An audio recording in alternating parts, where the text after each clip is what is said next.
ఇప్పుడు మామిడి హరికృష్ణ గారు వేరే కార్యక్రమం తొందర ఉంది తనకి, కనుక హరికృష్ణ గారు మాట్లాడాలని కోరు.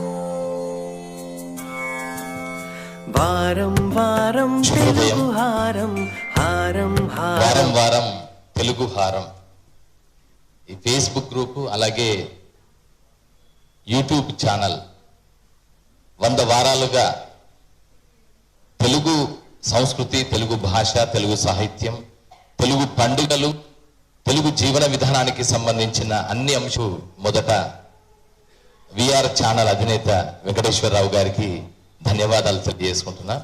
అలాగే 100 వారాలు నడిపించడం అంటే చాలా కష్టం. ఒక మామూలు జర్నలిస్టు, చాలా మంది జర్నలిస్టులు ఉన్నారు, పురుషులందు పుణ్య పురుషులు వేరే అన్నట్టు జర్నలిస్టు చాలా మంది ఉన్నారు. తెలుగు భాష కోసం కృషి చేస్తున్న జర్నలిస్టు కూడా ఇంకా చాలా మంది ఉన్నారు. వారందరిలో ఒక తనవంతు ప్రయత్నం చేయాలి అనే ఒక సంకల్పంతో ఒక సాధారణ సగటు జర్నలిస్ట్ చేసిన ఒక పొలికేక ఇది. తెలుగు భాష కోసం చేస్తున్న ఒక పొలికేక ఇది. ఆ కేకకు ఈరోజు మనందరం గొంతు కలపడం అనేది గొప్ప విషయంగా భావిస్తూ ఈ కార్యక్రమాన్ని ఆశీర్వదించడానికి విచ్చేశారు పెద్దలు చాలా మంది. సభాధ్యక్షత వహిస్తున్న శ్రీ దిలీప్ రెడ్డి సార్. సో మాకందరికీ గౌరవం. దిలీప్ రెడ్డి గారు అంటే వారి వ్యక్తిత్వం అన్నా, వారి అక్షరం అన్నా, వారి నాయకత్వం అన్నా కూడా నాలాంటి వారికి అంటే మా తరం వారికి అందరికీ గొప్ప స్ఫూర్తి. సో వారికి, అలాగే నేను గురువుగా భావిస్తాను. వరంగల్లో నేను ఆఫీసర్గా పనిచేసినప్పటి నుంచి అంటే 2001-2 ఆ ప్రాంతం, అప్పటి నుంచి ఇప్పటి వరకు కూడా నేను ఏ ఒక్క రోజైనా సార్కి గ్రీటింగ్స్ చెప్పకుండా దాదాపు లేను. ప్రభాకర్ రెడ్డి గారు ప్రతి సందర్భంలో ఎక్కడ ఉన్నా, నేను ఎక్కడ ఉన్నా, అప్పుడు ఎస్ఎంఎస్లు ఉన్నప్పుడు ఎస్ఎంఎస్, ఇప్పుడు వాట్సాప్ వచ్చినప్పుడు వాట్సాప్ మెసేజెస్ కూడా రెగ్యులర్గా నిరంతరం ప్రతి సందర్భంలో కూడా సార్కి గ్రీటింగ్స్ చెప్పడం అనేది నా బాధ్యతగా భావిస్తాను. అంత స్ఫూర్తి నాకు. ఒక అడ్మినిస్ట్రేటర్గా ఏం చేయొచ్చు, ఎలా చేయొచ్చు, ఎంత మానవీయ కోణంతో స్పందించవచ్చు అనేది నేను నేర్చుకున్న తొలి పాఠాలు ప్రభాకర్ రెడ్డి సార్ సారథ్యంలో జరిగాయి. సో అందుకని వారికి, అలాగే సన్నిధానం వారు ఉన్నారు, భాషా పండితులు, భాషాభిమాని, ఎంతో మందికి భాషని బోధిస్తూ భాష యొక్క ఔన్నత్యానికి తెలియజెప్తున్నటువంటి మహామనిషి. వారి సన్నిధి చాలు, నిజంగా చెప్పాలంటే వారి సన్నిధిలో కూర్చుంటే చాలు తెలుగు భాష గంగా ప్రవాహం లాగా, గోదావరి పరవల లాగా ప్రవహిస్తూ ఉంటుంది. అలాంటి సన్నిధానం వారిది. అలాగే కాలువ మల్లయ్య గారు తెలంగాణ మాండలికాన్ని, ఒకప్పుడు తెలంగాణ భాషని ఇప్పుడు విమర్శల్లో, నవలా సాహిత్యంలో అద్భుతంగా జమిలిగా చేర్చి దానికి ఆత్మని ఇచ్చిన వాడు అద్భుతమైన కథకుడు కాలువ మల్లయ్య గారు. నిజంగా చెప్పాలంటే తెలుగు భాష అనేది పెద్ద నది అయితే దాంట్లో తెలంగాణ కాలువని కలిపిన వారు కాలువ మల్లయ్య గారు. చాలా మంది ఉన్నారు, రఘుత్తమరెడ్డి గారు ఉన్నారు, అలాగే ఇంకా చాలా మంది ఉన్నారు. బట్ కాలువ మల్లయ్య గారి ముద్ర స్పెషల్. చిన్న ఎగ్జాంపుల్ చెప్తాను. దేవదాసు మనందరికీ తెలిసిన కథ. శరత్చంద్ర చటర్జీ రాస్తారు. చక్రపాణి గారు తెలుగు చేసిన తర్వాత దేవదాసు మన ఇంటి వాడయ్యాడు, మనవాడయ్యాడు. తెలుగు వాళ్ళు ఓన్ చేసుకున్నంతగా ఇంకా బెంగాలీ వాళ్ళు కూడా ఓన్ చేసుకోలేదు. శరత్చంద్ర చటర్జీ రాసిన అన్ని రచనల్ని, ముఖ్యంగా దేవదాసుని, అలాంటి దేవదాసుని ఒక్కసారి తెలంగాణ పర్స్పెక్టివ్ లో దేవదాస్ కథని చెప్తే ఎలా ఉంటుంది? ఎంత నావెల్ ఐడియా, చాలా గొప్ప ఐడియా ఇది. ఆ గొప్ప ఐడియాని సాకారం చేసి చూపించి తెలంగాణ దేవదాసు నవలను రాశారు కాలువ మల్లయ్య గారు. తర్వాత వీరు రాసిన తర్వాత అనురాగ్ కశ్యప్ దేవ్ డి అని తీశాడు. దేవదాసునే దేవ్ డి అని ట్రెండీగా పంజాబీ నేపథ్యంతో తీశాడు. వైడియోల్ దాంట్లో హీరో దేవదాస్ క్యారెక్టర్ చేశాడు. మళ్ళీ దేవదాసుని రీఇంటర్ప్రిటేషన్ సంజయ్ లీలా బన్సాలి తీశాడు షారుఖ్ ఖాన్ ని పెట్టి.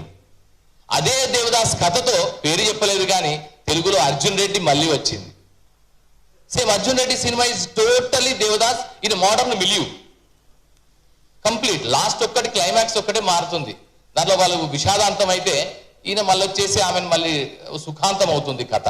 అర్జున్ రెడ్డి కథ సేమ్. ఆయన డాక్టర్, ఆయన బాగా ఉన్నత వంశానికి సేమ్. మీరు చూడండి, సేమ్ సినిమా, మీరు కథ తెలిస్తే ఉంటుంది. అంటే ఈ ఐడియా ఆ కొత్త క్రియేటివ్ ఐడియాని చేయడం అనేది గొప్ప విషయం. సో అలాంటి ఎన్నో గొప్ప విషయాలకి కాలువ తీసిన వాడు, తవ్వేసిన వాడు కాలువ మల్లయ్య గారు. సో వారు అలాగే తెలుగు విశ్వవిద్యాలయానికి రిజిస్ట్రార్ గా, అలాగే ప్రపంచ తెలుగు మహాసభల్లో కీలకమైన పాత్ర పోషించి తెలుగు భాష, తెలుగు సాహిత్యానికి, తెలుగు విస్తృతమైన సేవలు చేసిన శ్రీ గౌరీ శంకర్ గారు ఉన్నారు. అలాగే మిగతా పెద్దలు, మీడియా మిత్రులు, పత్రికా ప్రతినిధులు అందరూ ఉన్నారు. పిజే సుధాకర్ గారు వారు కూడా ఉన్నారు. అందరికీ నమస్సులు.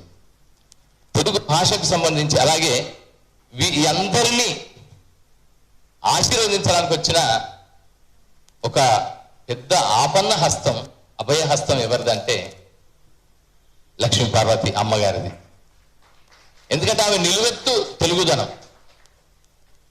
ఎందుకు నిలువెత్తు తెలుగుదనం అంటే తెలుగు సంప్రదాయంలో ఉన్న గొప్ప కథన శైలి హరికథ. కళారూపంలో చెప్తున్నా ఒక్కటి, సరే.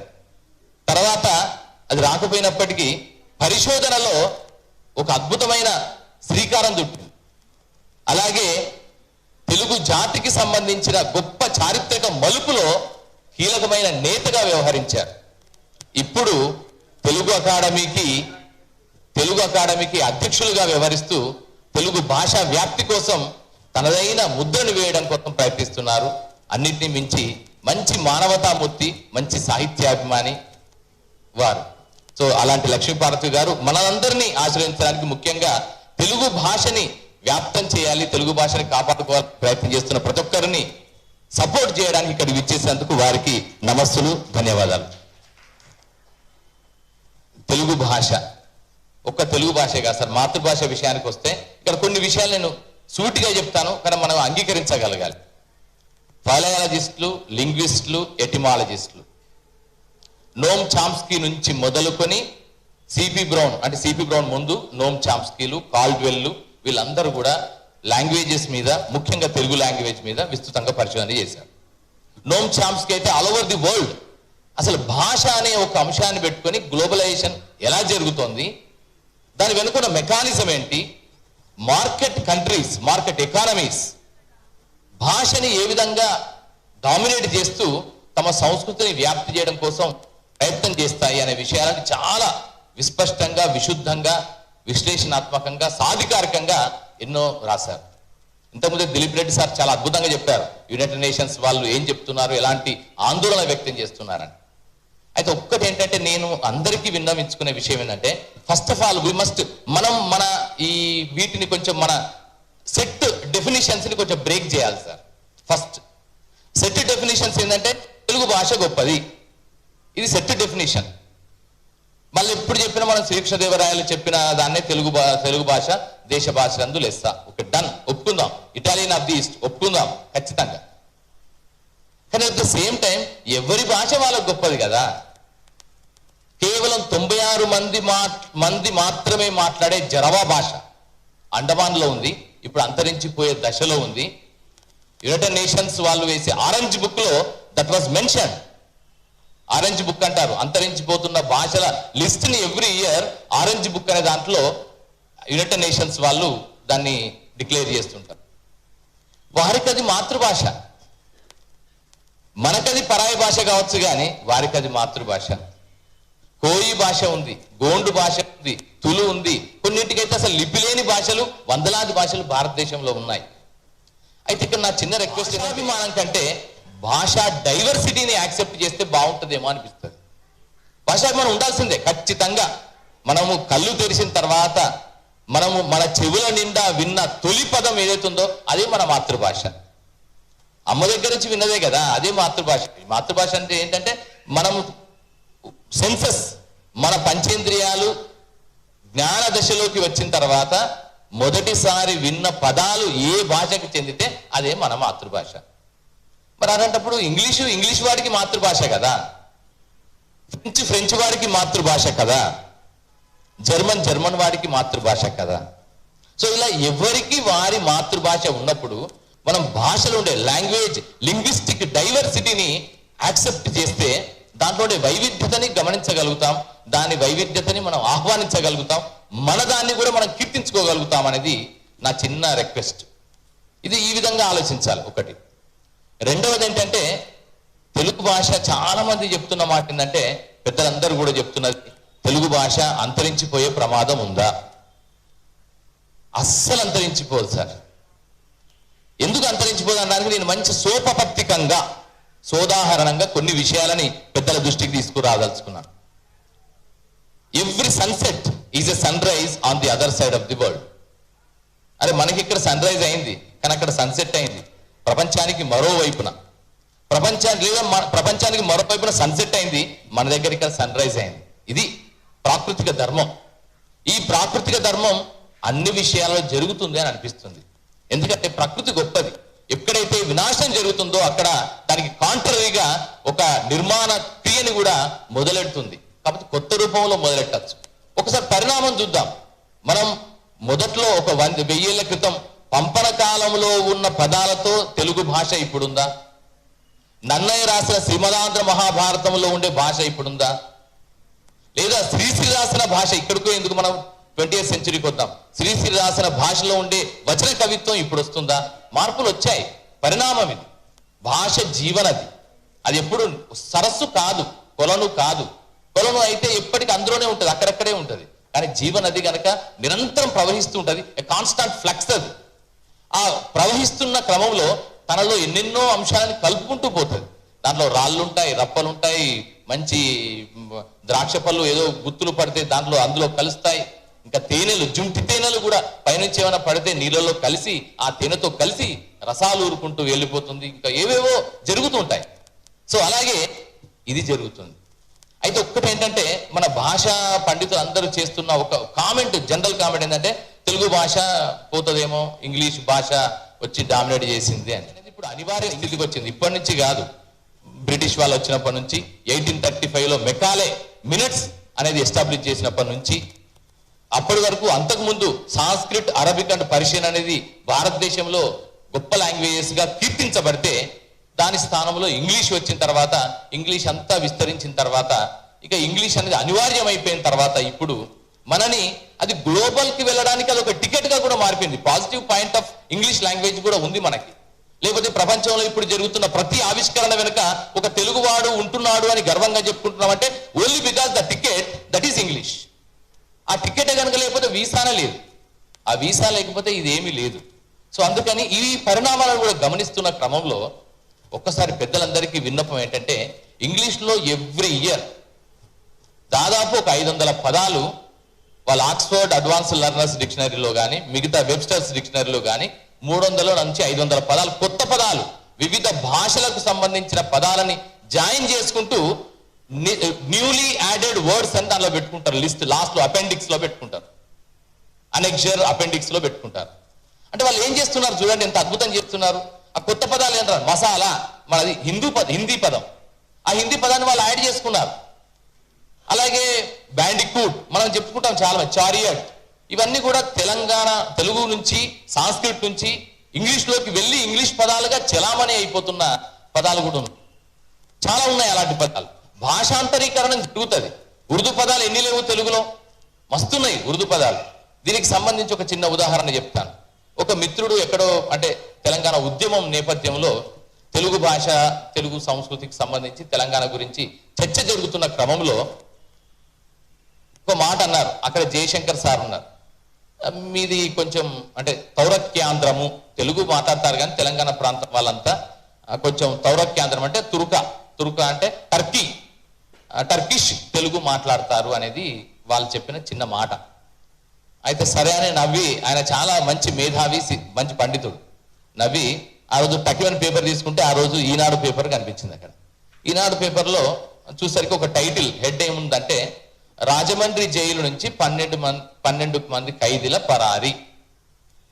This is the headline on the headlines.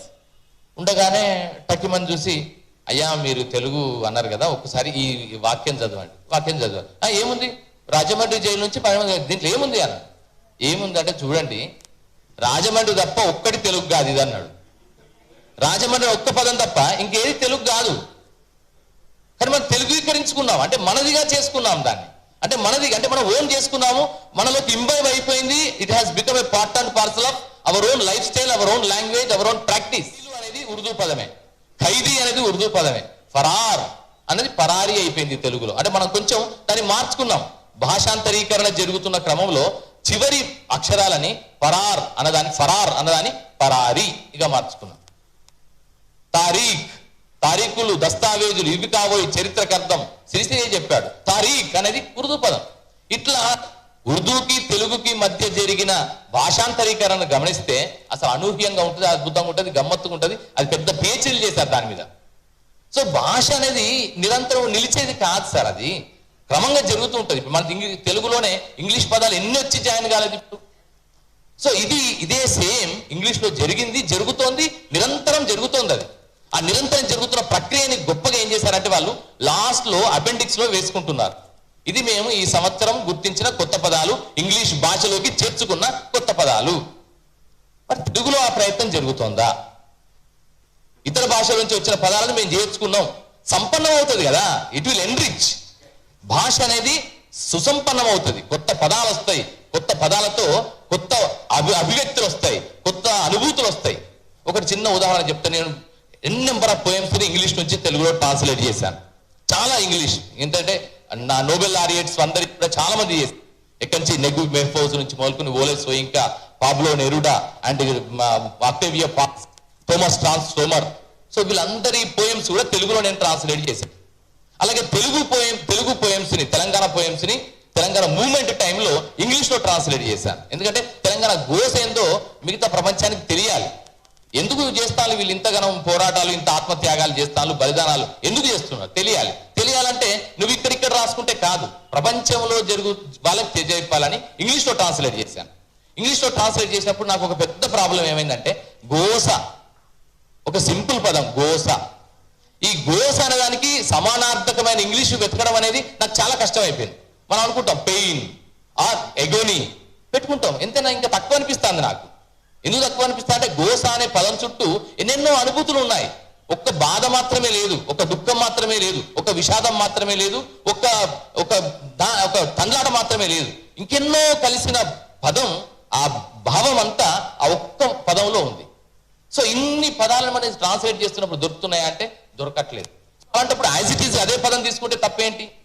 గోస అవసరమైతే ఇటాలిక్స్ లో రాసుకో, గోస అని ఇటాలిక్స్ లో రాసుకొని ఇంగ్లీష్ లో పెట్టేసుకో. గోస it is similar to that of an agonised condition of a human being అని పెట్టేసుకోండి. సో ఇలాంటిది ఇంగ్లీష్ లో జరుగుతోంది. సో తెలుగులో కూడా ఇలా ఏవేవైతే కొత్త కొత్త పదాలు వస్తున్నాయో ఇవన్నీ యూనివర్సిటీసో, తెలుగు పీఠాలో, లేదా మిగతా వ్యవస్థలో, సంస్థలో, ప్రభుత్వం కూడా అన్నిటిని మించి ప్రజలు కూడా ఇదంతా సామూహికంగా చేయాల్సిన గొప్ప కార్యం ఇది.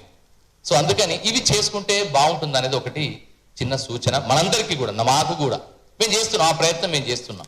సో ఇంకొకటి ఏంటంటే, 15 కోట్ల మంది తెలుగు భాషలు మాట్లాడుతున్నారు ఇప్పుడు ప్రపంచవ్యాప్తంగా. 15 కోట్ల మంది మాట్లాడేది అంటే దాదాపు ప్రపంచం మొత్తం మీద ఉండే దాదాపు 20 టాప్ 25 లాంగ్వేజ్ లో తెలుగు కూడా ఒకటి ఉంటుంది. ఎందుకంటే మొత్తం అమెరికా మొత్తం లెక్కేస్తే 32 కోట్ల జనాభానే, చైనా మొత్తం లెక్కేస్తే 150 కోట్ల మంది, దాంట్లో మాండరిన్ మాట్లాడే వాళ్ళు 110 కోట్ల మంది. మాండరిన్ అనే భాష చైనాలో మాండరిన్ భాష మాట్లాడే వాళ్ళు 110 కోట్ల మంది. సో అంటే మీరు ఎక్కడ ఇంగ్లీష్ మొత్తం లెక్కేస్తే కూడా 110 కోట్లు దాదాపు అటు ఇటుగా ఉంటుంది. సో అంటే ఆ మేర 750-700 కోట్ల జనాభాలో ఏ భాషలు ఎంత మాట్లాడుతున్నారు అనేది లింగ్విస్టిక్ పాపులేషన్ పరంగా చూసినా మనది టాప్ 25లో ఉంటుంది. కనుక దానికి ఏ ప్రాబ్లం లేదు. ఇంకొకటి చాలా మంది చెప్తున్న ఇంకొక మాట ఏంటంటే, ఒక కామెంట్, సాఫ్ట్వేర్ వచ్చింది, ఇంగ్లీష్ మీడియంలో వచ్చాయి, తెలుగు భాష ఇబ్బంది అయింది, కష్టపడుతుందని. అది ఏం జరగట్లేదు సార్. తెలుగు భాష thanks to mark Zuckerberg, thanks to WhatsApp, thanks to internet, thanks to email, thanks to the technology, నేను చెప్తున్నా సార్, ఎంత అద్భుతంగా విరాజిల్లుతుందంటే తెలుగు భాష. ఇప్పుడు విరాజిల్లినంత గొప్పగా గత 1000 ఏళ్ల కాలంలో ఎప్పుడు విరాజిల్లలేదు తెలుగు భాష. 1000 ఏళ్ల కాలంలో నిజంగా చెప్తున్నా. ఎందుకంటే నన్నయ్య కాలంలో కూడా తెలుగు భాష కొంతమంది మాట్లాడేవారు, గ్రామ్య భాష మళ్ళీ వేరే, ప్రజలు మాట్లాడే భాష వేరే, అధికార భాష మాట్లాడేది వాళ్ళ వేరే. అక్కడ కూడా ఉంది, సేమ్ అదే ఉంది, ప్రతి దశలో అది ఉంది, ఇప్పటికీ అదే కొనసాగుతుంది. ఇప్పుడు ఈ విషయానికి వస్తే ఇంకా డెమోక్రటైజ్ అయింది తెలుగు భాష, డెమోక్రటైజ్ అయింది తెలుగు భాష, విశ్వవ్యాప్తం అయిపోయింది. పదాలు వీటన్నిటికీ సరిహద్దులకు అతీతంగా కొత్త నిర్మాణం జరుగుతోంది. ఇక్కడ అనుకుంటున్నాం వాళ్ళకి తెలుగు రాదు, మాట్లాడటం రాదు. Thanks to Google transliteration Telugu నేర్చుకోవాల్సిన అవసరం లేదు. మంచిగా హాయిగా ఇంగ్లీష్లో కొడుతున్నాడు, తెలుగులో లిపి అంతరీకరణం అని ఉంటుంది. లిపి అంతరీకరణ జరుగుతోంది. జరిగినప్పుడు ఏమవుతుందంటే దాంట్లో తెలుగు వస్తుంది. తెలుగు రాగానే టకిమని దాంట్లో ప్రతిదాన్ని తెలుగులో చెప్పగలుగుతున్నారు.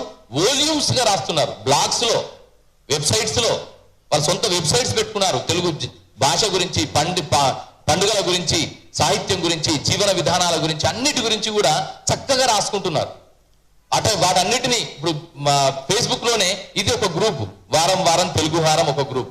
అలాగే తెలుగు భాష మీద, తెలుగు సాహిత్యం మీద, తెలుగు కవిత్వం మీద, తెలుగు సినిమాల మీద, తెలుగు సినిమా పాటల మీద విశ్లేషణల మీద, వీటన్నిటి మీద వందలాది ఫేస్బుక్ గ్రూపులు ఉన్నాయి. సో అవన్నీ కూడా వాళ్ళంతా ఎవరికి వారు తమ అభిప్రాయాలను వ్యక్తం చేయడానికి ఒక మంచి ప్లాట్ఫామ్ ని క్రియేట్ చేసే వాళ్ళందరూ కూడా ఎక్కడున్నా కూడా వాళ్ళందరూ తెలుగులోనే రాస్తున్నారు, తెలుగు నేర్చుకుంటున్నారు, తెలుగు రాస్తున్నారు. ఈ తెలుగు రాదన్న వాళ్ళంతా ఇతర దేశాలకు వెళ్ళిన తర్వాత తెలుగుని బ్రతికించడం కోసం, తెలుగుని రాయడం కోసం వాళ్ళు ఆ టెక్నాలజీని వాడుకుంటూ చేస్తున్నారు. సో ఇలాంటి మంచి పరిణామాలు, కొంచెం ఆహ్వానించదగిన పరిణామాలు ఇప్పుడు జరుగుతున్నాయి.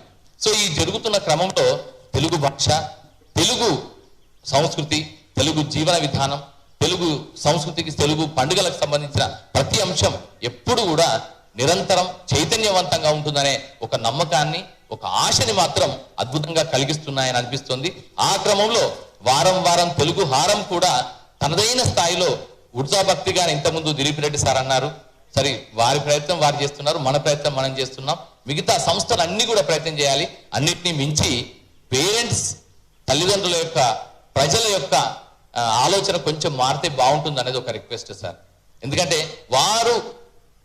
వారు మారితే మొత్తం వ్యవస్థ మారుతుంది. ప్రభుత్వాలు కానీ, వ్యవస్థలు కానీ నేర్పించాలని, చేయాలని ప్రయత్నాలు చేస్తాయి. కానీ ప్రజలు దాన్ని స్వీకరించకపోతే, ప్రజలు దాన్ని ఆదరించకపోతే ఇవన్నీ వృధా ప్రయత్నాలుగా మిగిలిపోతాయి.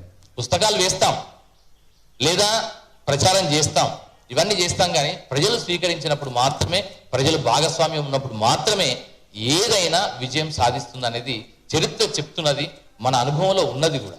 అందుకని మొదటగా మారాల్సిన యాటిట్యూడ్, ఆ వైఖరిలో మార్పు కావాల్సింది ఎక్కడ అంటే తల్లిదండ్రుల దగ్గర మారాలి. తల్లిదండ్రులు గనక మారితే ఖచ్చితంగా మొత్తం వ్యవస్థ అంతా మారుతుందనేది మనకు అర్థమవుతున్నది.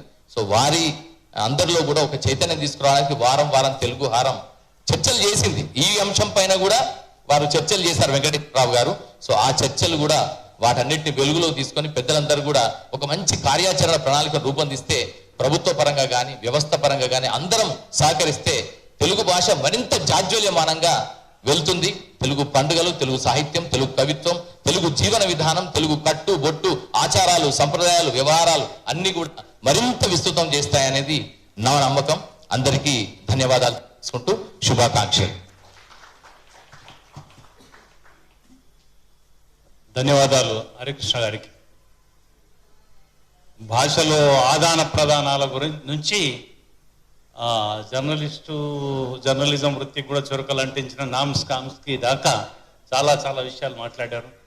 నాకు తను పదవిలో అధికారంలోకి రాకముందు నుంచి కూడా హరికృష్ణ తెలుసు. హరికృష్ణ